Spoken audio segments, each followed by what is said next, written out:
All right, in this explainer, we're diving deep into a really powerful and honestly urgent chapter from the Gospel of Luke. It all kicks off when Jesus gets news about some real-world tragedies, and his response sets the stage for a prophetic call to change that echoes through every story that follows. So the whole conversation gets started when people come up and tell Jesus about a couple of recent shocking events. And you can almost feel the question hanging in the air, right? It's a very human one. Do those people who died, did they somehow deserve it? Were they worse sinners than everybody else? And these weren't just abstract ideas. We're talking about real events, the headlines of their day. The first tragedy was just brutal. Galileans whose blood the Roman governor Pilate had mingled with their sacrifices, an act of shocking violence. The second was a freak accident. A tower in Siloam just collapsed, killing 18 people. And this is where Jesus gives his startling answer. He just flat out rejects the whole idea that the victims were guiltier. Instead, he completely flips it and turns the question back on the crowd, on all of us. He uses these tragedies not to judge the dead, but as a wake-up call for the living.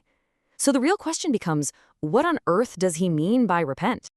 This right here is the absolute heart of the whole chapter. See, Jesus isn't just asking people to say they're sorry. The word repentance carries so much more weight. It's a deep, profound concept. Okay, so let's break this down. True repentance is really a three-part transformation. It's cognitive, a totally new way of thinking. It's a change of will, a fundamental shift in what you want in your deepest intentions, usually because you realize you're heading the wrong way. And maybe most importantly, all of that leads to a change in conduct, a new way of living. It's a complete 180 of your entire life. So to really hammer home this urgent need for change, Jesus does what he does best. He tells a story. And it's a parable that perfectly balances this tension between coming judgment and the hope of one last chance. Now listen to the owner's reasoning here. It's not just that the tree is fruitless. The text makes a point to say it's also wasting the soil. It's taking up valuable space and resources without producing anything. From that point of view, cutting it down seems, well, not just fair, but kind of necessary. But then you get this plea for mercy. The vine dresser, the one who actually works in the garden, he steps in. He asks for a little more time. Not forever, mind you, but for one last concentrated effort to see if this tree can turn things around. And boom, there it is. That's the message in a nutshell. Grace is real, a final opportunity is on the table, but it's not indefinite. This call to repent, to bear fruit, it has a deadline. Okay, so let's shift to the next scene, because this is where that abstract idea of fruitfulness becomes incredibly real. Jesus is teaching, and he's about to show everyone what his kingdom is really about, which puts him on a collision course with the religious authorities. I mean, the situation is just gut-wrenching. There's a woman who has been bent over, physically bound by her illness for 18 long years. Jesus sees her, calls her forward, and heals her. Just like that. You'd expect applause, right? Celebration? Nope. The leader of the synagogue is furious. Why? Because Jesus did it on the Sabbath. And Jesus' response just cuts right through all the noise. On the left, you see the ruler's view. It's all about the rules, the protocol. Come back on a workday. But on the right, Jesus shows them the point. He calls her a daughter of Abraham, restoring her dignity, and asks, isn't setting someone free the exact kind of thing you should be doing on God's holy day?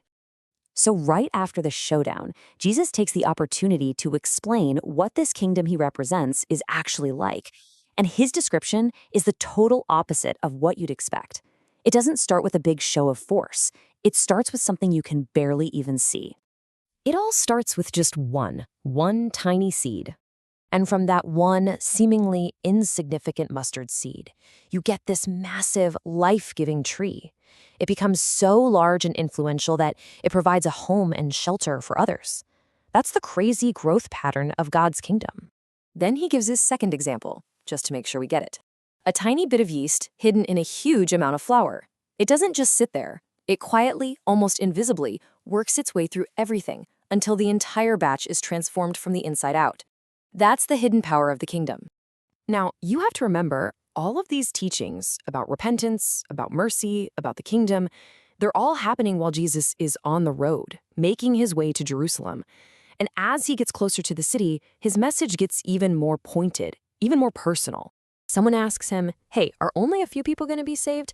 And again, look how Jesus answers. He doesn't give a number, he gives a command: strive. This isn't about a casual walk in the park. Getting into the kingdom takes real, focused effort.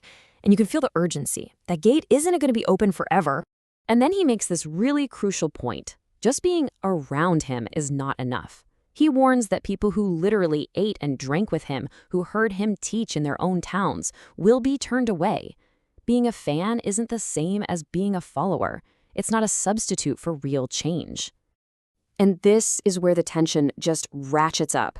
Some Pharisees come to Jesus with a direct, serious warning.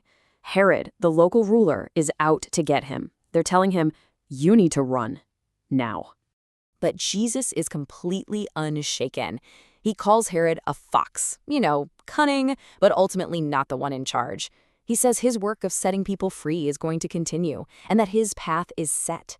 He knows exactly where he's going because, as he says, a prophet's story has to end in Jerusalem. And then, after all that defiance, his voice just breaks with this deep, painful sorrow. He cries out for the city, saying he longed to protect it like a hen gathers her chicks. But he also calls it out for its tragic history.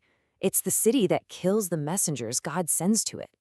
So, the chapter closes with Jesus walking straight towards the city that kills prophets, carrying this message of repentance and a kingdom that grows in the most unexpected ways. And it leaves all of us with the one question that hangs over everything. Knowing what Jerusalem does to prophets, will this one be any different?